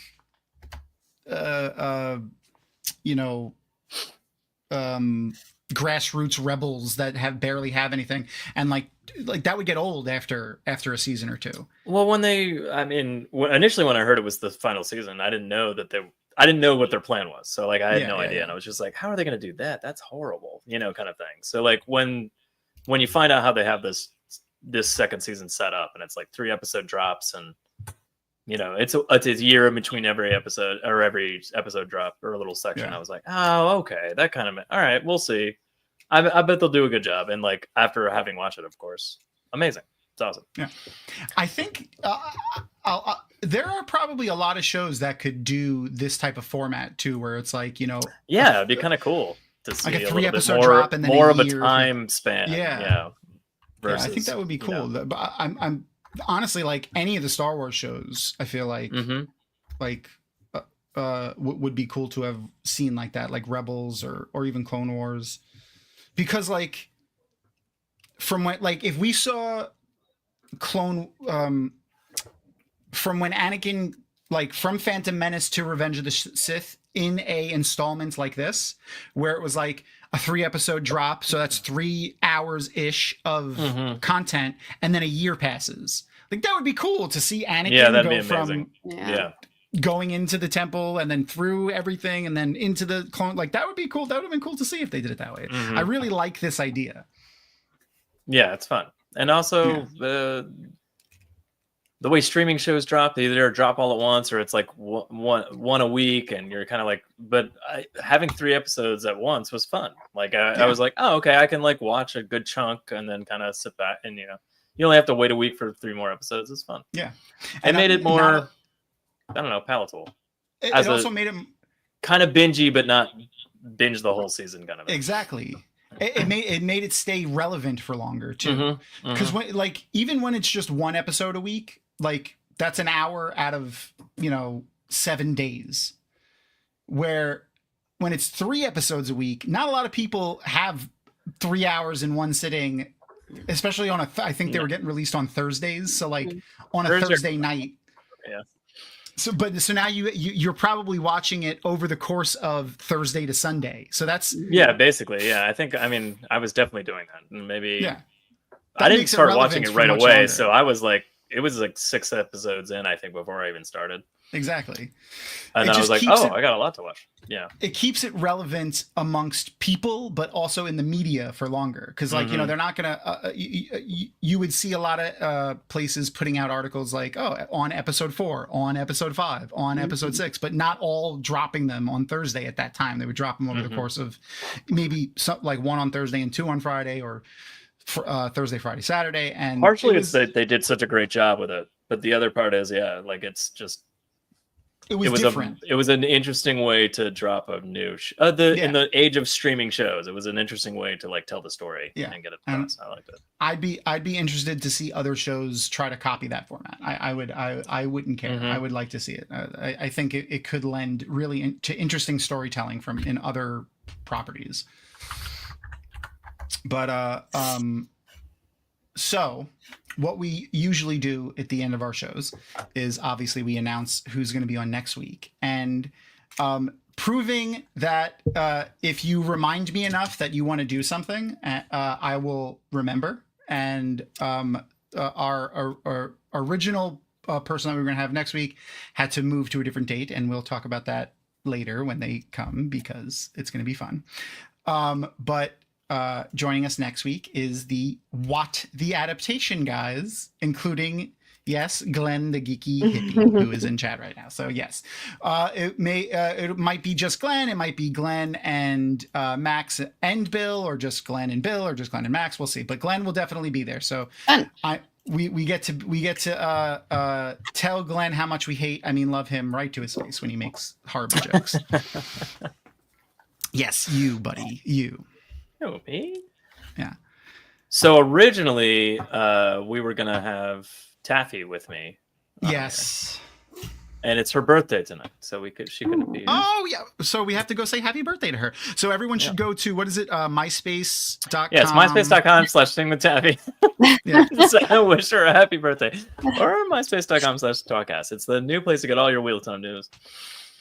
Totally not a joke, by the way. No, totally not a joke. Yeah. You can what is it? myspace.com/singwithtaffy. Sing with Taffy. I also made one for myself, and I am currently connected with 2 other people, Twatcast and Sing with Taffy. So wow. We're bringing it back. We're bringing it back. It's gonna be. We're not. But go wish her a happy birthday. She'll find it hilarious. And she'll also like feel the love. She's always surprised. Like every time we tell her like people love you. The music, like, and like they know you, and they're like they don't know me, and they don't like people like this music that I make. Like yes, people love that shit. Like she's always surprised. So if anyone goes and wishes her a happy birthday on any social, you don't have to do it on MySpace. You can do it on Instagram. You can do it on any of the other ones that she's on. Yeah, she's on Blue Sky mostly, I think. There you go. She'll be happy. So go and wish her a happy birthday. And it's Sing with Taffy on. Yeah, it's Sing with Taffy on all that stuff. Yeah, so just go to Blue Sky, look up Sing with Taffy, and wish her a happy birthday. It's also her anniversary too, right? It's a double whammy. Mm-hmm. I think she said, yeah. So it's just wish her happy everything. Now, the other thing that we usually do is our Inside the Dragonmouth Studios, but Joe has done that. That's true. So we're going to play a silly game. So now in chat, if you have an idea on like basically we're playing a this or that. So you have to choose between 2 things, and we're going to make it Star Wars related. If you have Star Wars or Wheel of Time ideas or anything, just go ahead and throw it in chat, and we'll star it and bring it up to Joe as we see them come up. But we're going to make Joe pick basically this or that for Star Wars. So I think I asked this. I don't know if I did it on live or just to someone randomly, but you have to keep one and you have to get rid of one, Joe. Okay. Jar Jar Is Binks. it a series? Is this a series of questions in a row, or Yes, is this a individual? series of questions. Yes, Jar Jar Binks or midi-chlorians. Oh, You have to keep one. Which one are you keeping? Jar Jar Binks. Yes, I like Jar Jar. Like he's stupid. I don't have and a goofy. huge problem with him. I think the only thing that annoyed me with Jar Jar was like, as a sentient being and not a droid, as a comedy relief thing, he annoyed me because he had like no actual growth in his, like when he was like, Yeah. I'm gonna make you a general, it would have been nice for him to be like, oh, I should take this seriously, like something some sort of shift in his character that took things a little differently, or like, but you know, in that instead of just being a, you know, getting something stuck on my foot and flopping around, Yeah. by the end of the movie would have been enough for me. But like, Oh man, that's my only problem is that he stayed silly the entire time. we can grill Glenn on this next week. Midi-chlorians. All right. If you had to pick one to fly, X-wing or TIE fighter? You got to pick TIE Fighter. Yeah. I mean, they're both amazing, but that screaming sound when the TIE Fighters come in, come on. Oh man, that reminds me of. It would just be amazing. Just be amazing to like. What if you're parking that in your driveway? It's just like animal every time. That's it. Oh my god, that's the only reason though. Have you seen that meme of the kid that he sang Baja Blast, but he like screams it in a weird way? It sounds exactly like a TIE Fighter. I don't know if I could play it and get the sound right in like a short time. It's really just put in Baja Blast TIE Fighter into your search engines and you'll find it. It's like a short little clip of this fucking kid just saying Baja Blast, and when he screams it makes a TIE Fighter sound. That's hilarious. That's all right. Okay. Okay. Would you rather Darth Vader kept his helmet or Yoda kept his lightsaber? Kept his helmet in what way? Never, like, didn't take it off, and like he was Darth Vader all the time, like even in his Force form. Oh, okay. I see what you mean. Like, Yeah. hanging out with Luke and the end of Empire, you'd just be full on Darth Vader. Yeah. Because like the suit isn't what made him evil. No, not at all. Honestly, it would make a lot more sense if he. I guess. I mean, it wouldn't make any sense. But if he still, in his mental state, still thought he needed it, even though he was dead, that's kind of interesting. I don't know. I don't love Yoda lightsaber. I love Yoda old movie, original trilogy. So I would say Darth Vader helmet. Okay. Okay. This one, it took me a minute to try to think of like it took me a minute to try to think of two places you would want to live in the Star Wars universe. like that anyone would want to live in the Star Wars universe. Like if you're an outdoorsy person, like I could see Mistress Dovey wanting to live on Kashyyyk because she's like, she would be very at home in the forests of Kashyyyk, but not everyone wants to live in a giant forest. So I was trying to think Endor? of, she likes teddy bears, I think. Yeah, that's true. Endor's also a forest moon, so that would work. But I was trying to think of just like more friendly to like metropolitan type things, like more that would be more friendly to humans and like appeal to us in our universe. So these are the two I came up with. Would you rather live, like if you had to have your permanent residence on Cloud City or Naboo? Oh, Naboo by a mile. Okay. Are you kidding? Also, that's a beautiful place to live. It really is. It really is. Yeah. Did you notice that in the last episode, and we'll talk about it when we watch the last episode, but in the last episode, when he's sitting, they have the flashback with Clea, and he's sitting in like a restaurant, and then there's an explosion up on a bridge in the back. That's Naboo. Yeah. Yeah. And it's not long after the Empire took over. It's actually the same thoroughfare that you see during. It also Prince makes sense Amidala's that place would be funeral. one of the first instances of like rebellion kind of happening. Yeah, because Palpatine was senator there. Not only that, just Padme's relationship with it. Oh yeah, and the people. Yeah. Yeah. Okay. Okay, hold on. I have one. I have one. Okay, go, Yeah. go, Would go. you rather live your life as a droid or as a Wookiee? Ooh. Like if you had to join one of those, would you rather be a droid or a Wookiee? I have to become one. Yeah. I'm very hairy already. I know that about you. Interesting. I mean, Wookiees live a long time. How long do they live? How long do Wookiees Hundreds live? of years. Mm-mm. Yeah. Not immortal like a droid, No. though. Droids are No, immortal. Droids yeah. are Well, forever. in theory. In there, well, Droids are in forever. theory, forever. They're not forever. Oh, okay. And I'll give you another stipulation. No restraining bolt. Droid, no restraining bolt. I think I'd rather be a Wookiee because droids, I mean, they just don't have rights. They're true. they're true, they treated are. very poorly in the Star Wars They universe. A lot of And the they're- time. And they're kept. I mean, yeah, there's a few droids that are friends with people and they treat them Yeah. okay, but for the most part, they're just like, get the fuck out of here, machine. They're also like kind of thing. So they're canonically sentient and like purposefully kept in check with like and they like hardware offer and bits of software. it. They're like, here's a million interesting facts to help your decision, and the human to just be like, fuck off.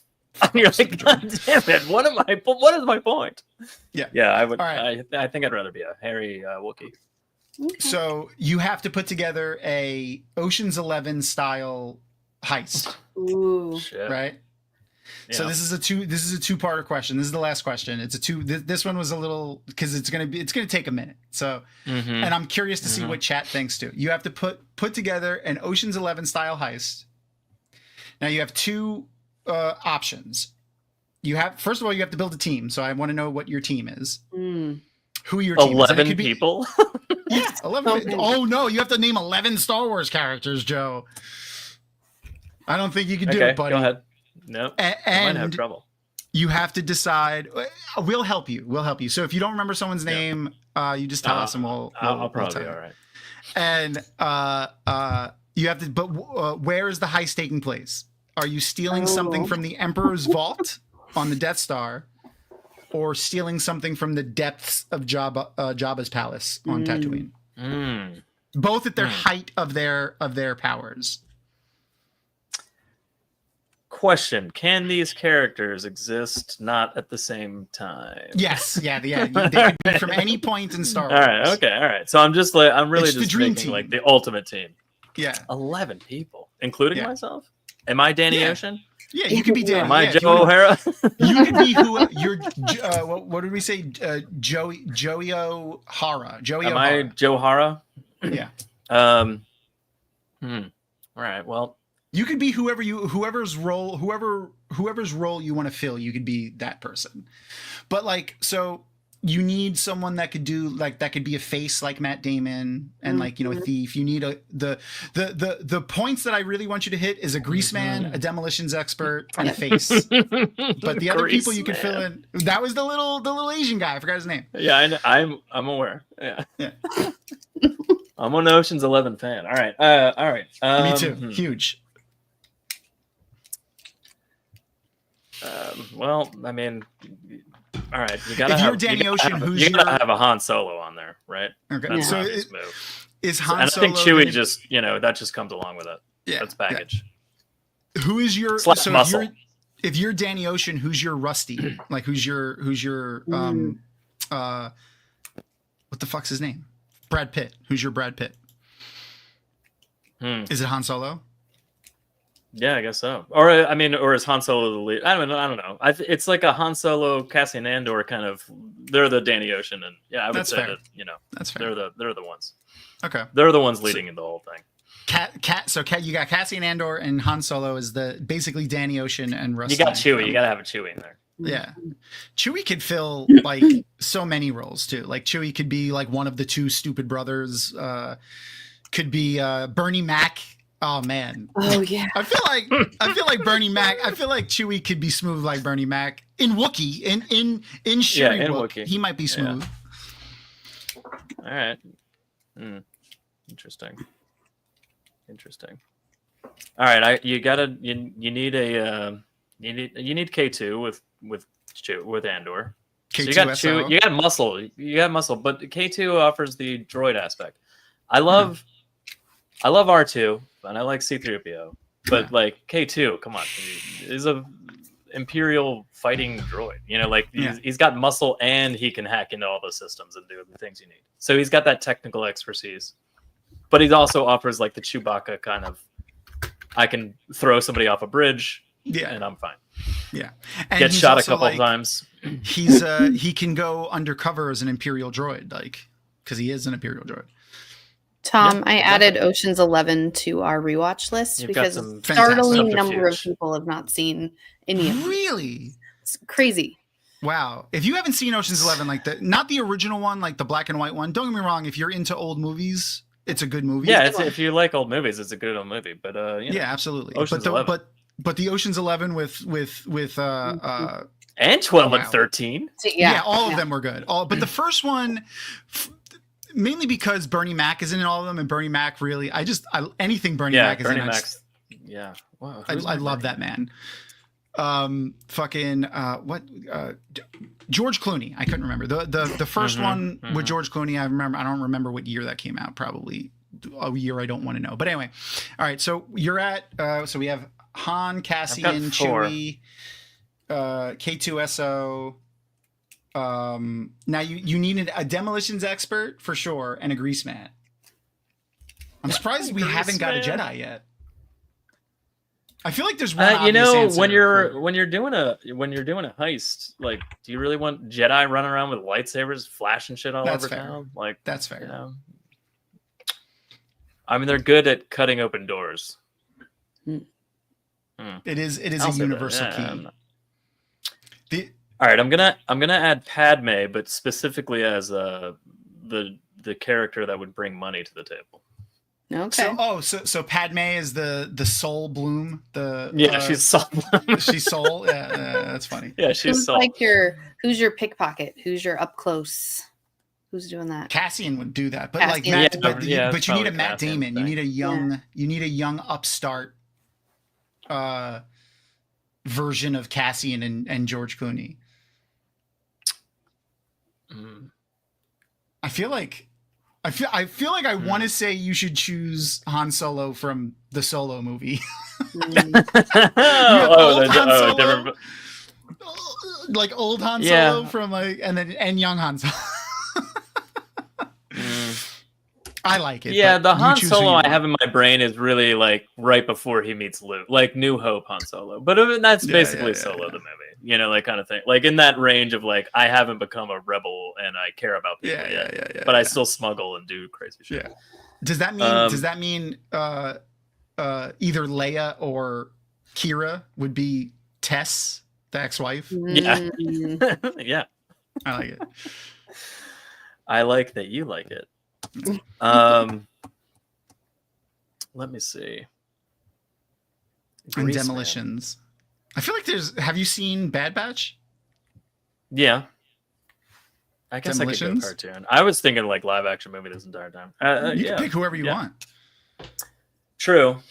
All right. Jedi wise, I'm not picking any of them, but technically not a Jedi. Ahsoka. Yes, she is not a Jedi. She's not technically removed. Not a Jedi. She's removed from all the bullshit and rules. Yeah, but she could still help out in ways Jedi could help out.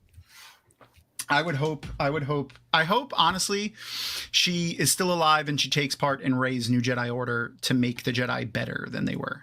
That's my that'd be cool. Yeah. She would be a good grease man because she could do all the flippies and the and stuff. Yeah. Sure. And then she's back up there just be like, we belong in this vault. Yeah, everything was fine. Chewie's like your mechanic, right? Chewie's your mechanic. Those are just coupons for hookers. I'm trying to think what the other jobs are. Who's your your surveillance? You need Don Cheadle. You need Don Cheadle. You need your Don Cheadle character, your demolitions expert. I need an explosives guy. There's an obvious choice, but you go with whoever you want. Crusher from Bad Batch. He was a demolitions expert. That was his role. Yeah, that was his role in Bad Batch. I realized that as I just now. I didn't even think of it when I was doing it, when I came up with the idea. I do, you know, I didn't like love them when they were introduced, but when they got their own show, I was like, this is a fucking great show. Yeah, I Like, loved it. this Wrecker, character. Wrecker, not Crusher, Wrecker. Wrecker. Yeah.